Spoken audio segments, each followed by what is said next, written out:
Hello everyone, and welcome to a new video, the first episode of Doodles, Sketches and Studies. In this episode, we'll be talking about my original character Simon, a bit of the thought process that went into creating him, and the role that he plays in my story, The Victoria Investigations. First of all, it was the design that came to me first, not the purpose of the character. As I saw randomly doodled a random punk guy, and from there I began to form his personality. I basically wanted somebody that was a bit of a black sheep in the family, who had a rebellious attitude and didn't really sort of get along very well with people. With this in mind, I focused on some of the more punkish aspects of his design, such as his dyed hair, the piercings, the chains, the ripped jeans, the leather jacket, and all that. He was the lead singer of the indie punk rock band Freedom, which it was disbanded like in the time gap between the first chapter of the series and what will be the prequel story, A Day of the Beach. So there's a 9-year time gap in between that. The band no longer exists for reasons I can't get into right now. But when you read the story, it'll make perfect sense as to why he's no longer part of the band. Day of the Beach is also like where he meets his girlfriend for the first time at a music festival that he was partaking in. And in the main story proper, they're both working at Ali's Financial, trying to save up enough money to earn enough to afford a decent living. Yeah. There's like another person that's a part of their group, but she sort of came in a little bit later in their life. Her name's Hatina, and I'll be going over her soon in the coming weeks as I get through the other characters. Yeah. Simon is not what I'd call a happy bunny. He's got issues that he works through, and his family don't always like having him around, basically. I can't get into exactly why right now, but there's a reason he doesn't really see his family much. But as I sort of wrote the story, I decided it would make sense to have him play like a bit of a patriarchal role in the coming arcs of the story.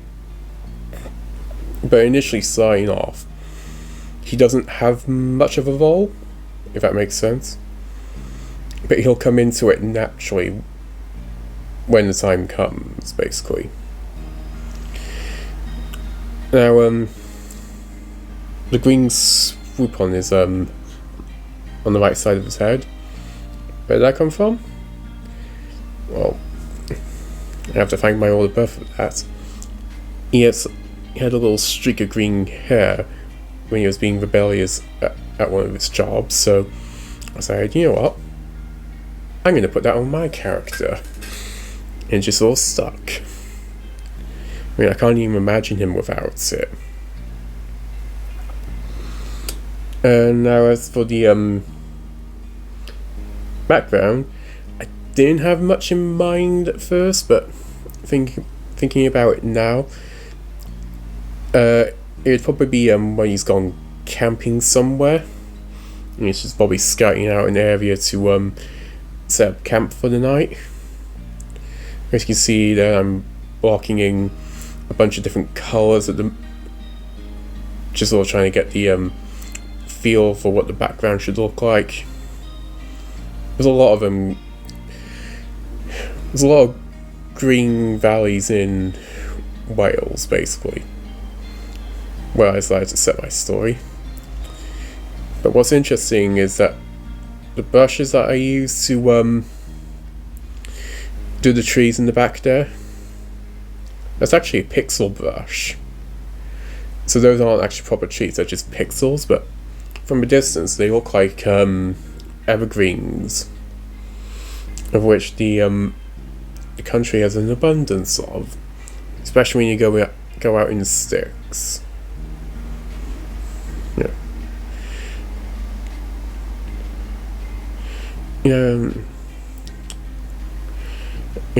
Basically, just filling in all the basic colors. When flattening images, it is very important just to block everything in first and then worry about the details. But as I didn't have much planned for the background, I added the details in as and when I could. I will sort of add a bit of an overlay in between one of the layers, just to create a sense of distance between him and the trees in the back. I mean, it's very effective as well. Yeah. And here I'm just sort of basically blocking in aspects of the colour, filling any of the gaps that I missed. The only thing I would change would be the position of the ears, because I think they're a bit too low down. But otherwise, I really like how proportional everything is. When I try and draw, I try to remain proportional, despite having a lot of manga influences. Yeah. I think I could also improve on the hands a bit as well. The ripped jeans themselves, they posed a unique challenge. I mean, yeah.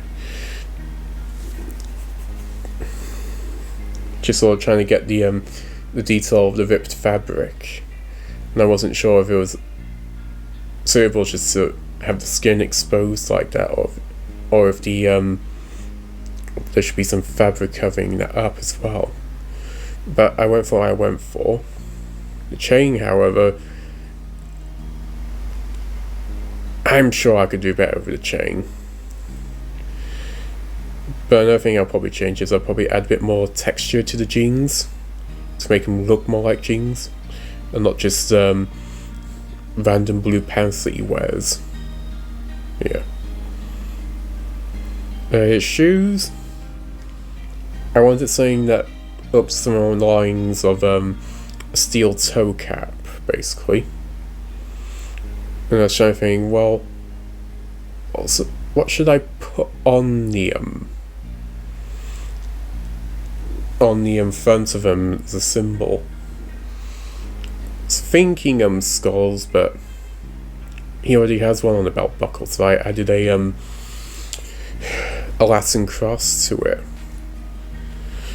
And I know you're going to be surprised, but there's a whole bunch of different crosses I wasn't aware of. Thanks a lot, Razor Fist. You opened Pandora's box for me. And the word on his shirt there, that actually spells out bollocks. I was looking for random goth clothing for men, and this perfect image of a woman wearing this t-shirt came up and she said bollocks. Yeah. That's a British slang word just for balls. So,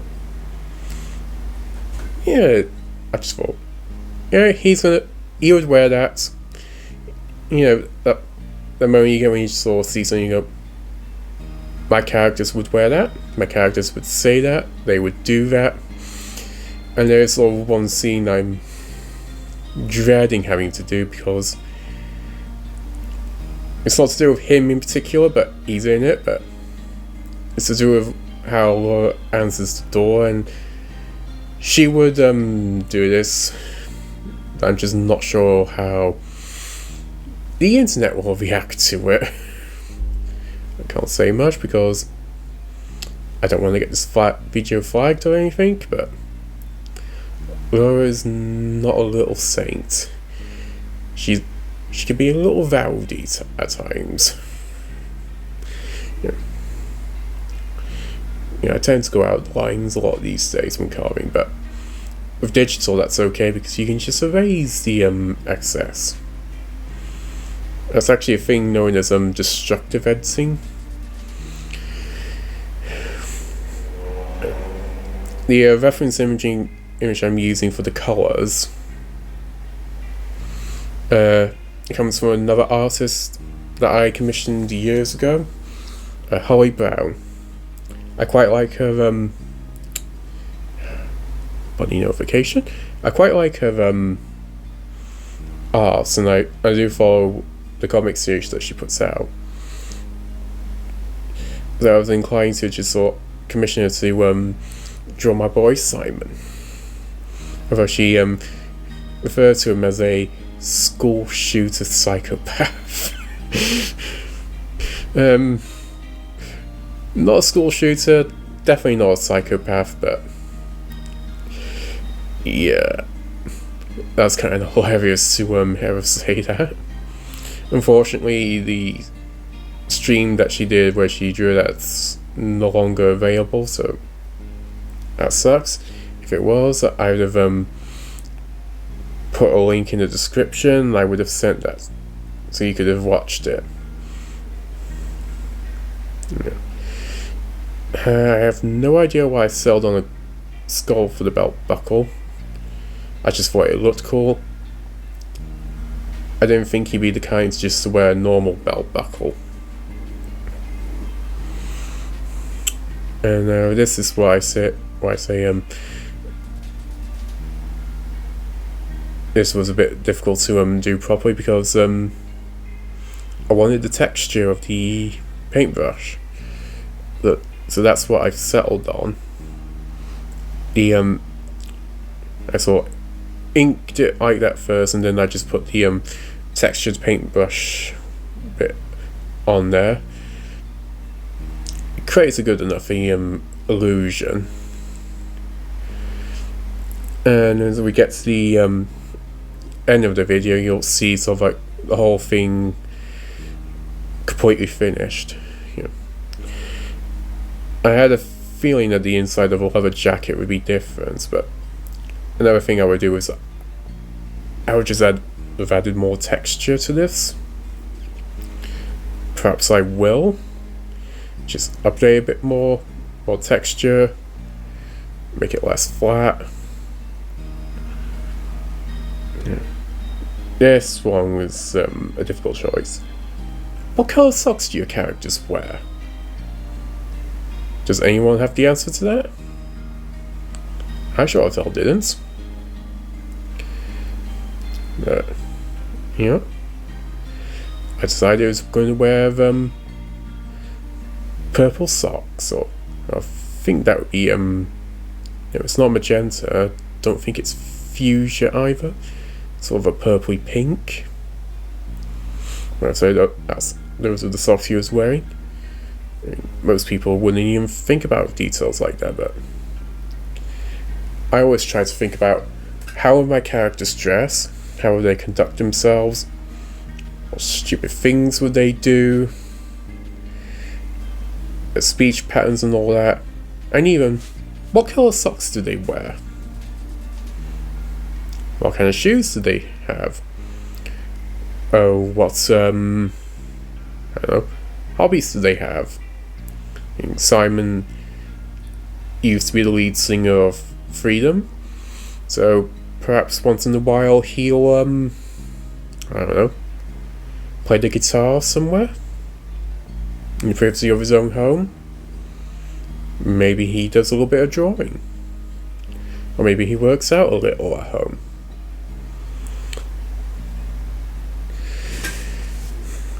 And that sort of leads me to an interesting question I'd like to ask myself. How would characters like this or react to their friends or conduct themselves in and around the public sphere?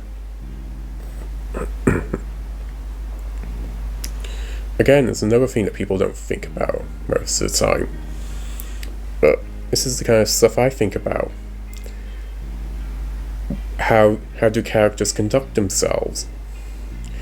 What's so important about them? How would you put it? Getting to and from places. How does public transport work? Here I was trying to figure out what his eye colour was. I did guess correctly. He does have green eyes. I looked at his character bio. And I seem to have added one extra eyebrow piercing. The shading lights are just all bullshitted. Yeah. From a distance, it looks convincing. But yeah. Yeah, I think about a lot of weird things. And I especially dream out of like scenarios when I'm asleep and sort of like, oh yeah, they probably would this is probably how they would handle a situation like that. I mean, how I initially approached this story at the start is not how I ended up writing it. Well, anyway, I'm getting to the end now. See you later, bye!